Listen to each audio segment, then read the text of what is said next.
एक विचारात्मक लेख है जिसमें लेखक ने मजदूर वर्ग की कहानी को आत्मकथात्मक शैली में लिखा है। आत्मकथात्मक शैली मतलब जैसे देखिए यहाँ पे यह लेख किससे शुरू हो रहा है, मैं से शुरू हो रहा है। ऐसा लग रहा है मानो मजदूर ही अपनी कहानी बता रहा हो, अपनी व्यथा को खुद मजदूर ही यहाँ पे बता रहा हो, ऐसा इस लेख को पढ़ने से लगेगा। तो यह शैली जो है वह कहलाती है आत्मकथात्मक शैली।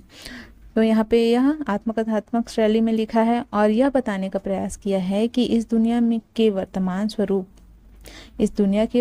स्वरूप तक विकसित होने की यात्रा में मजदूर वर्ग की महत्वपूर्ण भूमिका रही है।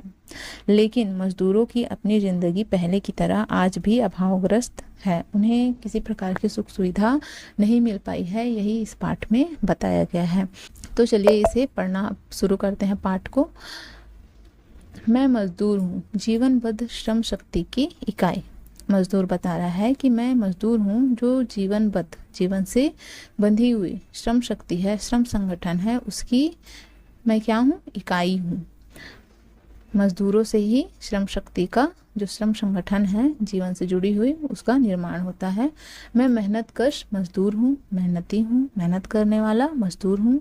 आदमी के बनैलेपन से, बनैलेपन अर्थात आदमी जब वनों में रहा करता था तब से लेकर आज की शिष्ट सभ्यता, शिष्ट सभ्यता मतलब कि जो आज की वर्तमान सभ्यता है, शिष्ट समाज है, सभ्य समाज है, वहाँ तक की सीढ़ियों पर मेरे हथौड़े की चोट है। अर्थात मजदूर की मेहनत और परिश्रम की वजह से ही जो इंसान पहले जंगल में रहा करते थे, वहाँ से लेकर अभी जो शहर, गांव, नगर बसे हुए हैं, वहाँ तक का जो सफ़र है उसमें मजदूरों का बहुत बड़ा हाथ है। जमाने ने करवट ली है पर मैंने कभी ज़मीन से पीठ नहीं लगाई। यहाँ पे मजदूर कह रहा है कि जमाना सोता रहा, आराम करता रहा, पर मैंने कभी भी आराम नहीं किया। कब्ज़ाने के लिए कभी फावड़े नहीं टिकाए, मतलब कभी भी काम करते करते थक कर रुका नहीं हूँ, बैठा नहीं हूँ। अपने जो फावड़े हैं जिससे वह काम करता है उसे रखा नहीं है कि थोड़ा सा आराम कर लो। मेरे बाजू पर जमाना टिका है। यहाँ पे मजदूर कह रहा है कि मेरे बाजू, मेरे कंधों पर पूरा जमाना टिका हुआ है। घुटनों पर अलकस, अलकस का क्या अर्थ होता है, अलकस का अर्थ होता है आलस्य। तो मेरे घुटनों पर जो अलकस है, आलस्य है, दम तोड़ती है, मतलब मुझे कभी आलस्य नहीं आती।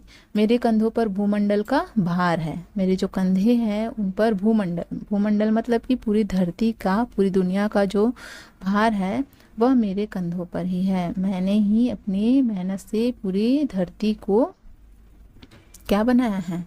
अभी आधुनिक समय में जो भी आप देख रहे हैं वह सब किसी मेहनत से है, मजदूरों की मेहनत की वजह से ही है।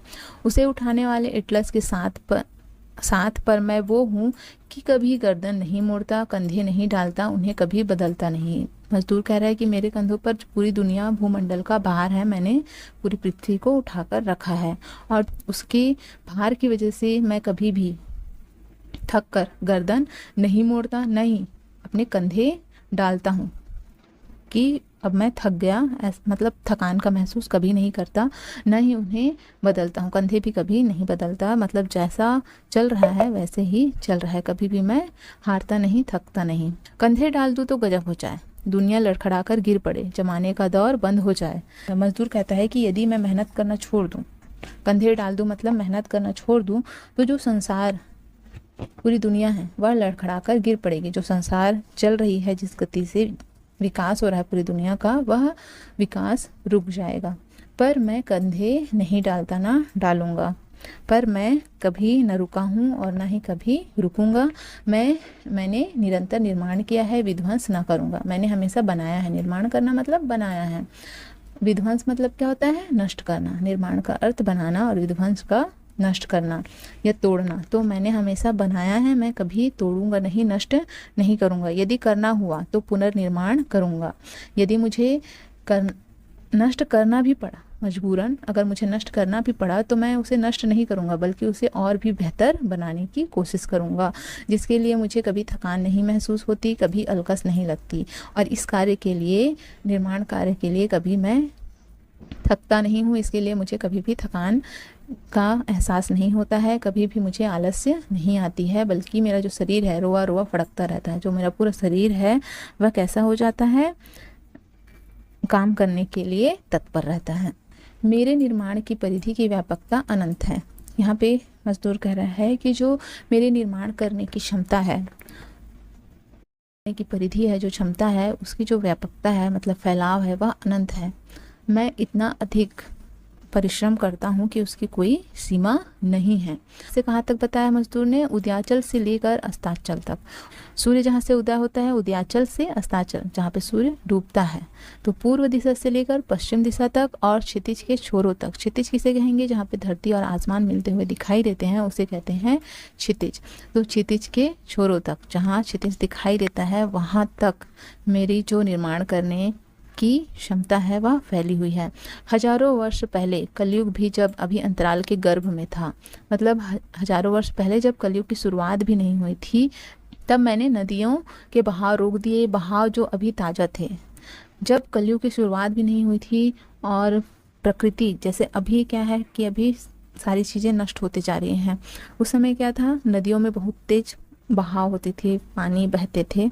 तो उस समय के बहाव को, नदियों के बहाव को मैंने रोका। प्रखर प्रकृति वेग से प्रेरित कहा है कि मैंने जो तेज नदियाँ की धारा जो बहती थी, नदियों में जो तेज धाराएं बहती थी, उसे मैंने रोका। बहाव रोककर सब विस्तृत हृद बनाए। जो बहाव रोका मतलब बांध बनाए। नदी को रोकना मतलब नदी पर बांध बनाना, ताकि पानी रुक जाए, तो पानी को रोक दिया। और उस पानी को रोककर ऐसी जगह पर लेके गए, नहर के माध्यम से, नाले के माध्यम से, जहाँ पर जिन पर पर्जन्य विरहित भूमि की उर्वरा शक्ति अवलंबित हुई। मतलब ऐसी जगह जहाँ पर पर्जन्य विरहित भूमि, मतलब जहाँ पे बारिश नहीं होती थी। विरहित भूमि मतलब जो जहाँ पे बारिश नहीं होती थी, जहाँ की भूमि कैसी थी? बंजर थी। वहाँ पर मैंने पानी को पहुँचाया। कैसे? नदी में बांध बनाकर, नदी के पानी को रोककर, जहाँ पे पानी नहीं था वहाँ तक मैंने पानी पहुँचाया, वहाँ पर मैंने पानी पहुँचाया और उस भूमि को उर्वरा शक्ति प्रदान की, और वहाँ पर मैंने फसल उगाए।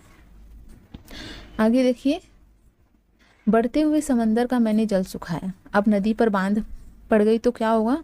समंदर जो है वह वहाँ तक नदी का पानी नहीं पहुंच पाया। तो यहाँ पे उसी को कहा है, नदी का पानी जब समुद्र में मिल रहा है तो पानी बढ़ता है, उसका मैंने जल को सुखाया। दलदलों को ठोस जमीन का जामा पहनाया और उन पर फसलों की हरिधानी क्यारियाँ दौड़ाई। तो जहाँ पे समुद्र और नदी मिलते हैं, वहाँ पे क्या होता है? आसपास में दलदली जगह हो जाती है। जैसे कि जब गंगा नदी समुद्र में मिलती है तो वहाँ पे डेल्टा का निर्माण होता है और आसपास दलदली क्षेत्र हो जाता है। तो उन दलदली क्षेत्रों को मैंने कैसा बनाया? ठोस बनाया।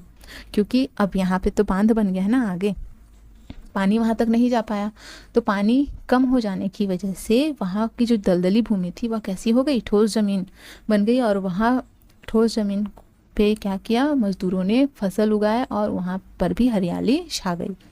कश्मीर का नाम लेते ही हृदय में जो आनंद की लहरें उठने लगती है, उसकी नम दलदल भरी भूमि किसने सौंदर्य से रंगी? किसने झेलम के तटवर्ती आकाश को सुरभि बोझिल वायु से मदहोश किया? किसने उसके केसर की फैली क्यारियों में जादू की मिट्टी डाली? कल्हड़ की कलम से पूछो किसने किसने। तो यहाँ पे मजदूर कहना चाहता है कि जो कश्मीर है, जिसका नाम सुनते ही हमारा दिल खुश हो जाता है, उसकी जो दलदल भूमि थी उसे किसने सुंदर बनाई?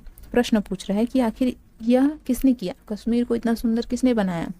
और झेलम नदी, जो झेलम नदी है उसकी तटवर्ती जगह है, तट पर जो जगहें हैं, उसकी जो वायु है उसे सुगंधित किसने किया? सुरभि बोझिल मतलब सुरभि मतलब सुगंधित, वायु को सुगंधित करके मदहोश किसने किया? तो वह भी किसकी वजह से हुआ? मजदूरों की वजह से हुआ। क्योंकि देखिए आगे, किसने उसके केसर की फैली क्यारियों में जादू की मिट्टी डाली? तो वहाँ पे वायु सुगंधित हो गई, क्योंकि वहाँ पे केसर की खेती होती है। केसर एक प्रकार का मसाला है, जो कि सबसे महंगा मसाला कह सकते हैं केसर। तो उसकी वहाँ खेती की जाती है, जिसकी खुशबू से वहाँ की वायु कैसी हो गई? मदहोश हो गई, सुगंधित हो गई। कल्हड़ की कलम से पूछो, आखिर यह सब किसने किया? कल्हड़ है जो कश्मीर के ही एक कवि थे, विद्वान थे, तो उनकी कलम से पूछो कि आखिर यह सब किसने किया। आगे है, दिन सोता था, रात सोती थी, पर मैं जागता था। पूरी दुनिया सोती थी पर मैं जागता था। जब नील नदी की धारा छाती पर चट्टान ढोती थी, दक्षिणी पहाड़ी में मेरी चट्टान। तो यहाँ पे बताया गया है जो नील नदी है, जो सबसे लंबी नदी मानी जाती है दुनिया की, उस नदी की धारा में जो चट्टानें बहकर आती थी, उसी चट्टानों के बारे में यहाँ पे बात हो रही है। तो इन चट्टानों को मैंने नील की सबल छाती से उठाकर अपनी छाती पर रखा, अपने बाजुओं पर, कंधों पर, गर्दन पर, और चढ़ा दिया 500 फुट ऊपर आसमान की छाती छेद गीजा और सक्कारा के मैदानों में अपनी जिंदा छातियों से, इसलिए कि मुर्दा छातियाँ उस धूप से भूनी बालों में पिरामिडों की छाया में चिर निद्रा में सोए। तो इस पैराग्राफ में क्या कहा जा रहा है, यहाँ पे बताया जा रहा है कि दिन और रात सोते रहे सभी, कोई पूरी दुनिया सोती रही दिन और रात, लेकिन मैं जागता था। जब नील नदी की धारा पर, मतलब सबसे लंबी नदी जो जिसे मानी जाती है नील नदी, उसकी धारा में बड़ी बड़ी चट्टानें बहकर आती थी।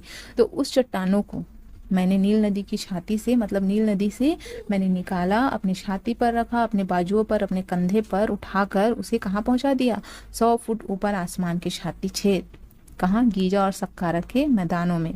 तो गीजा और सक्कारा में क्या है, पिरामिड है। पिरामिड तो आप लोग सभी जानते होंगे, जहाँ पे मम्मी होती है ना, पट्टियाँ बांध के जहाँ पे मुर्दों को रखा जाता था। तो उसी पिरामिड को देखे होंगे आप लोगों ने कि इस तरीके से पिरामिड होता है। तो इनकी ऊंचाइयाँ कितनी होती है, 500 फुट तक ऊंची होती है।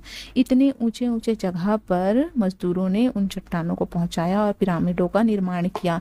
क्यों, ताकि वहाँ पे जो मरे हुए लोग हैं, वह तो रेगिस्तान है ना, गीजा और सक्कारा का जो मैदान है वो रेगिस्तान है, पूरा चारों तरफ धूल ही धूल, रेत ही रेत है। इसीलिए यहाँ पे लिखा है कि धूप से भुनी बालू में पिरामिड के छाया में चिर निद्रा में सोए।